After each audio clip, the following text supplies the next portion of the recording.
दादा नमस्कार. नमस्कार. अगोदर तुमचं नाव आणि परिचय सांगा पूर्ण. आनंद संजय डकरे, राहणार आराटकुराड. हं, मी रणजित सरांच्याकडे देखरेख करतो. हं.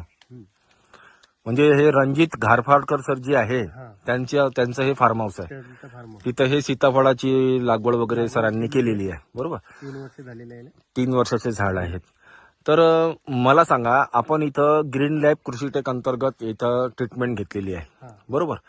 तर मला सांगा, अगोदर झाडाची कंडिशन आणि पानाची कंडिशन काय होती आणि कशी अगोदर होती? अशी कंडिशन होती झाडाची, हं. काही असे पानं होते. हा, हं.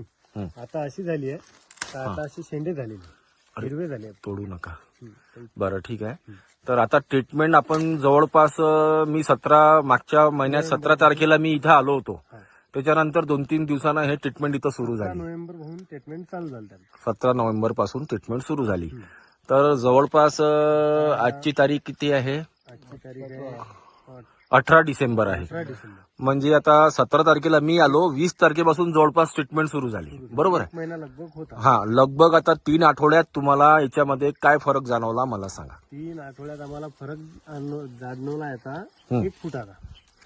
म्हणजे 3 आठवड्यात आपल्या ट्रीटमेंटवर 1 फुटाचा 1 फुटापर्यंत हे पूर्ण नवीन शेंडा निघालेला आहे. निघालेला आहे. जुनं दच्चा तसंच जुनं तसंच आहे, ते जुनं गळून पडेल. गळून पडेल. आता याच्यामध्ये तुम्ही सांगा, याच्यामध्ये तुम्ही काय काय केलं आहे? म्हणजे तुम्ही ड्रेंचिंग किती केली आहे? ड्रिंचिंग 2 वेळा केली आहे. एक सॉइल प्लसची ड्रेंचिंग केली आहे आणि ग्रीन अर्थची केली आहे नेटची केली आहे. बरोबर आहे. एकदा आणि फवारे किती मारले आहे? 1 वेळा. अच्छा, म्हणजे 2 ड्रेंचिंग आणि एका फवारणीत तुम्हाला हे 3 आठवड्यात तुम्हाला हे जवळपास 1-1.5 फुटाचा तुम्हाला रिझल्ट भेटलेला आहे. आणि मला सांगा, म्हणजे असं एकच झाड नाही, तर प्रत्येक झाडावर प्रत्येक झाडावर तुम्ही बघू शकता शेतकरी मित्रांनो, प्रत्येक झाडावर 1-1, 1.5 फुटाचा शेंडा नवीन काढलेला आहे. झाडं पूर्ण फ्रेश झालेले आहे. अगोदर असे रोगीट झाडं दिसायचे. हे असे पानं होते पहिले. हा, असे पिवळे झाले होते पानं, म्हणजे एकदम इथे आल्यावर मन लागत नव्हतं आहे ना तुमचा. बरं, नंतर तुम्ही मला कॉल केला, मग मी तुम्हाला ट्रीटमेंट दिली. आता मी तर अजून मेलेलं झाड जिवंत झालेलं आहे. बरं, हा, मी तेच विचारणार होतो. आपण याच्यापूर्वी मेलेल्या झाडाचे फोटो काढले होते आणि मी तुम्हाला म्हटलं होतं की बा तो झाडाला काढू नका, नाही आहे तसे. आहे ना. चला ते झाड पाहू आपण. आता शेतकरी मित्रांनो, तुम्ही बघू शकता हे झाड म्हणजे कशी कंडिशन होती तुम्हीच सांगा. पूर्ण वाहिलेलं होतं, गेलं होतं. मी तो उकळून फेकणार होतो. तुम्ही हे झाड उपळून फेकणार होते. बरं, लावणार होतो. हा, याला पण तुम्ही तेच ट्रीटमेंट दिली ट्रीटमेंट दिली. आणि मी तुम्हाला म्हटलं होतं का हे झाडाची मी गॅरंटी घेतो, हे झाड तुम्ही काढू नका. नाही काढलंच नाही. तुम्ही ते झाड काढलं नाही, तर आज त्याची परिस्थिती 3 आठवड्यात ते मेलेलं झाड जिवंत झालेलं आहे बघा.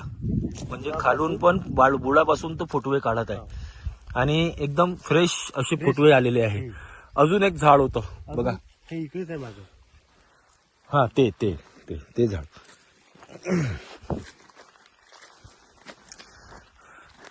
हे बघा शेतकरी मित्रांनो, हे पण झाड पूर्ण मेलेलं होतं, म्हणजे पूर्ण काडी झाली होती.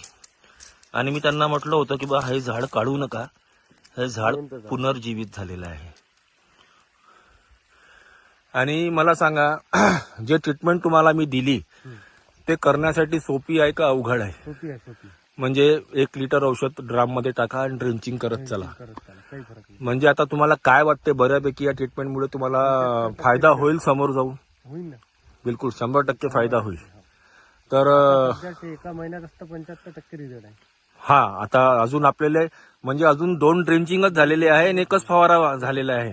अजून आपल्याला समोरची ट्रीटमेंट अजून बाकीच आहे. समोरची ट्रीटमेंट झाल्यावर हे झाडं तुमची जे कंडिशन आहे तुम्हाला म्हणजे एकदम बदललेली दिसणार. हा. तर तुम्ही ओव्हरऑल तुम्ही तुमच्या भागातल्या शेतकऱ्यांना काय सांगू इच्छिता, किंवा ग्रीन लॅबचं औषध वापरायला पाहिजे की नाही? वापरायला पाहिजे. त्यानं 100% म्हणजे मेलेलं झाड जिवंत होते. झाड जिवंत होऊ शकते. बरं, ठीक आहे साहेब, धन्यवाद. तुम्ही खूप छान माहिती दिली.